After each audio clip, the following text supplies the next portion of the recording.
So today, we're diving into how a tiny little computer that costs next to nothing can totally revolutionize your creative space. And listen, this is not one of those explainers for hardcore coders. No, this is for creators. We're talking about practical, real-world studio upgrades that solve the headaches you actually deal with every single day.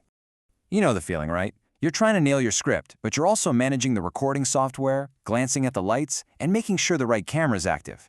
It's this state of, well, creator chaos.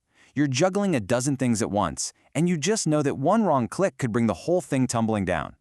For the longest time, the answer to that chaos was just to buy really expensive, complicated, centralized gear. Everything running through one massive, pricey computer. But there's a much smarter way to do it now. The Raspberry Pi method is all about building a studio that's affordable, modular, and most importantly, resilient. Instead of one single point of failure, you've got a whole crew of tiny, dedicated helpers. And here it is, the hero of our story, the Raspberry Pi 4. Now, don't think of this as some complex computer you have to program from the ground up. Not at all. Think of it as a small, powerful brain that you can assign to one specific job in your studio, and it will do that one job perfectly, day in and day out, without ever complaining. So in this explainer, we're going to walk through 5 major upgrades for your studio. We're going to boost your on-camera presence, build a central mission control, create a powerhouse for all your files, automate your lighting, and then we'll tie it all together to build a studio that's genuinely resilient and professional. All right, first up, let's tackle one of the absolute biggest hurdles for solo creators: keeping that real, genuine eye contact with your audience. The second you look down at your notes, that connection is broken. The fix, of course, is a teleprompter, and a Raspberry Pi can actually run one way better and cheaper than an old tablet can. Getting this to work has nothing to do with complicated coding. It's really just about giving the Pi a few simple instructions inside a text file. First, you just tell it to turn off the fancy new graphic stuff so you can use the simpler, older display controls. Then, you give it the command to flip the screen, which is the key for the mirror. And finally, you tell it to use the exact right resolution for that little screen so your script is always perfectly sharp. And this is literally what it looks like. See? It's not some scary wall of code. It's just a few settings. That first line with the hashtag just tells the Pi to use that simpler graphics mode. That second one, display rotate, that's the magic trick right there. That's what flips the image perfectly for your mirror. And the third line just makes sure the text is super crisp on the screen. That's it. 3 lines, and you've built yourself a professional-grade teleprompter. Okay, next, let's get a handle on that live production chaos.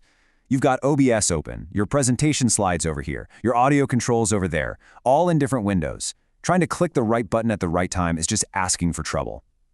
What you really need is one physical command center. And this is where the Pi, running a fantastic piece of software called Bitfocus Companion, becomes your studio's mission control. So, the Pi runs this software as a headless device, and this concept is just brilliant. It means the Pi doesn't need its own screen or keyboard. It just sits quietly on your network, talking to your control surface like a Stream Deck and all your other studio gear. It's like having a dedicated stage manager who only does one job, freeing up your main computer's resources to focus on what it does best, the actual streaming. And this is where having a dedicated Pi for this stuff gets so powerful. It's not just sending commands, it's getting live information back. Your Stream Deck button doesn't have to just be a static icon that says Cam 1.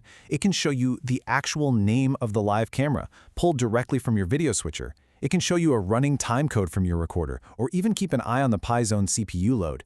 Your control surface suddenly becomes a living, breathing dashboard. Okay, let's move on to our third hack, turning the Pi into a true production powerhouse. We're going to solve 2 huge frustrations for creators. First, the absolute pain of slow file transfers when you're trying to edit video over your network. And second, those annoying built-in limits on cameras that can completely wreck a long recording or a time-lapse. With some free software, you can turn a Pi into a network-attached storage device, or a NAS. Right out of the box, the speeds are pretty good. But with just a few simple text file tweaks to the configuration, you can almost double that speed to over 110 megabytes per second. And if you really want to get crazy, you can add an inexpensive 2.5 gigabit Ethernet adapter and get speeds up to 283 megabytes per second. To put that in perspective, that's more than fast enough to edit 4K video directly off the Pi. No more waiting around.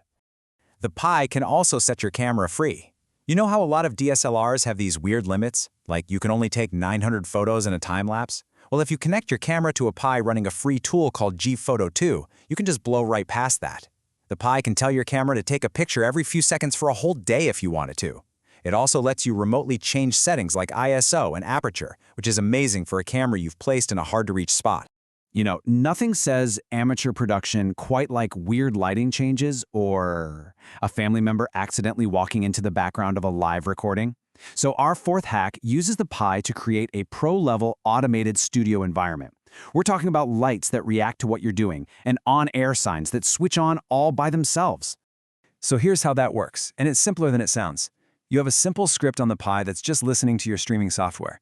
The moment you hit record in OBS, the Pi instantly gets a signal over the network. It then tells something called the Open Lighting Architecture, which is basically a universal translator for lights, to send out a command that turns your studio lights red and switches on your on-air sign. It's that simple. It's professionalism on autopilot. Okay, so we've built a teleprompter, a mission control, a file server, and an automated lighting rig. But the real power here, the big idea, isn't just in these separate projects. It's in how they all come together to create a smarter, way more resilient studio. And it's all based on this idea called decoupling.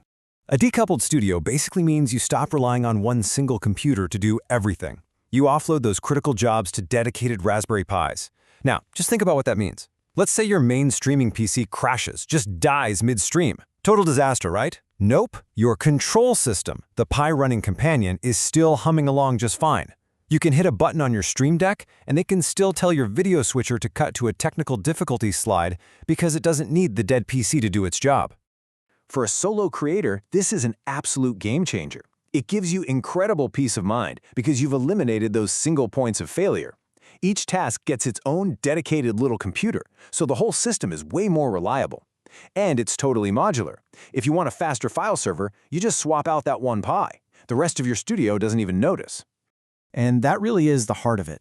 These aren't just 5 random, clever tricks. They are the essential building blocks for a completely new kind of studio architecture, one that is decoupled, incredibly resilient, and highly automated.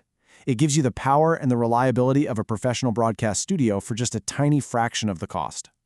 So when you look at that tiny little computer, don't just see a piece of tech for hobbyists. See a teleprompter, see a mission control center, see a high-speed editing server, and an automated lighting director all in one. The tools to build a truly professional studio are cheaper and more accessible than they have ever been. So the only real question left is, what are you going to create with them?